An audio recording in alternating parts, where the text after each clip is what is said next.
Jamais sans la grâce, une dévotion matinale qui vous connecte à la pensée de Dieu et vous donne la provision du ciel au quotidien. Bonjour, chers amis, chers internautes, chers téléspectateurs. Nouvelle journée, nouvelle provision. Grande est ma joie de vous savoir encore nombreux dans cette semaine. Nous sommes allés jusqu'au bout de cette semaine encore. Grâce à la bonté et la fidélité de Dieu qui ne cesse de nous accompagner. Précieux Jésus, nous te témoignons toute notre reconnaissance pour cette émission, pour chaque écoute, Seigneur, et pour l'œuvre aussi que tu fais au travers de cette émission. Nous prions pour plus de visibilité, nous prions pour plus de cœur, nous prions que ton œuvre continue également. Amen.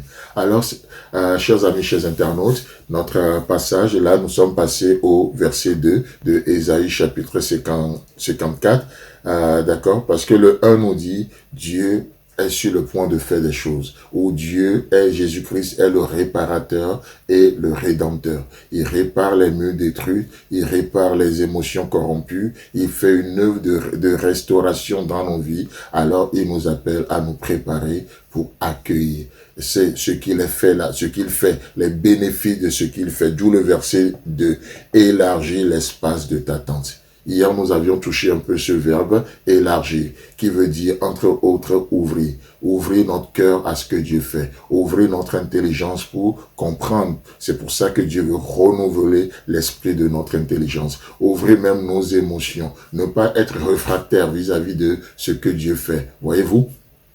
Et ce mot « rachab » élargi, ça veut dire aussi « occuper ». Qu'est-ce qui vous occupe aujourd'hui? Dans cette journée, qu'est-ce qui va vous occuper?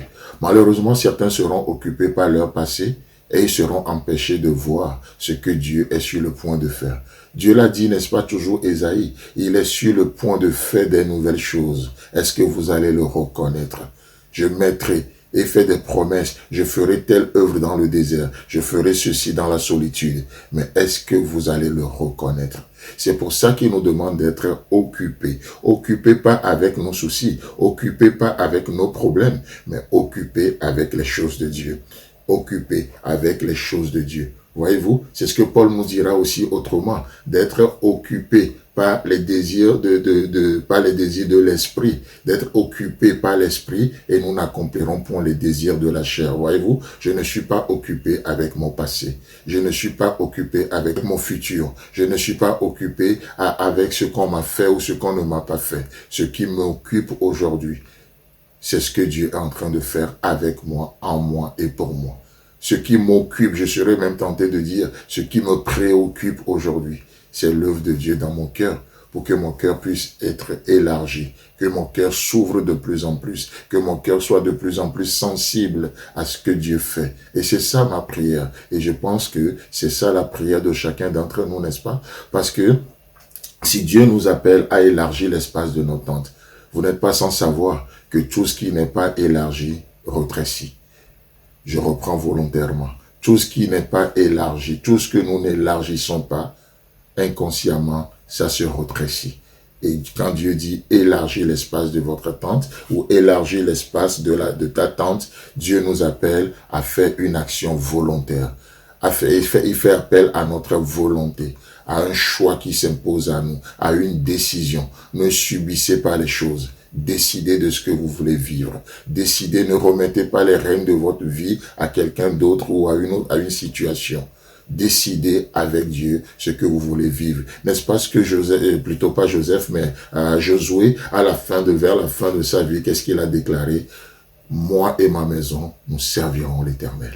Le choix s'impose aujourd'hui. Qu'est-ce que toi tu décides? Quel est ton choix? Quel est votre choix aujourd'hui?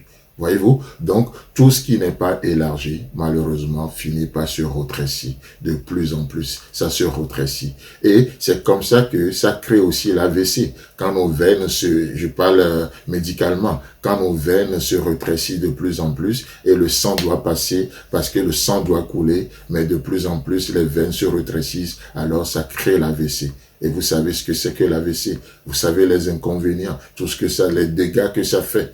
Malheureusement, n'est-ce pas?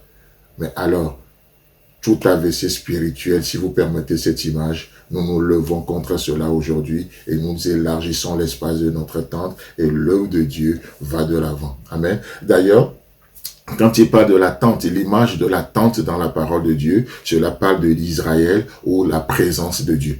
Voyez-vous? Et d'ailleurs, c'est ce que nous voyons dans Ésaïe, chapitre 33, le verset 20. La tente que Dieu nous demande d'élargir, c'est sa présence. Désirer davantage sa présence, être en communion avec lui. Pourquoi? Parce que Dieu veut faire une œuvre. Êtes-vous prêts pour accueillir l'œuvre de Dieu? Chers amis, chers internautes, nous vous souhaitons un agréable week-end et si Christ tarde à venir, on se retrouve la semaine prochaine. Si vous avez aimé cette émission, parlez-en à vos amis. Parlez-leur du message de la grâce et de ce qu'il fait dans vos vies. Pour un sujet de prière, une question ou pour devenir partenaire, contactez-nous au 00229 94 75 80 20. Que Dieu vous bénisse et à la prochaine. En attendant, pensez avec Dieu.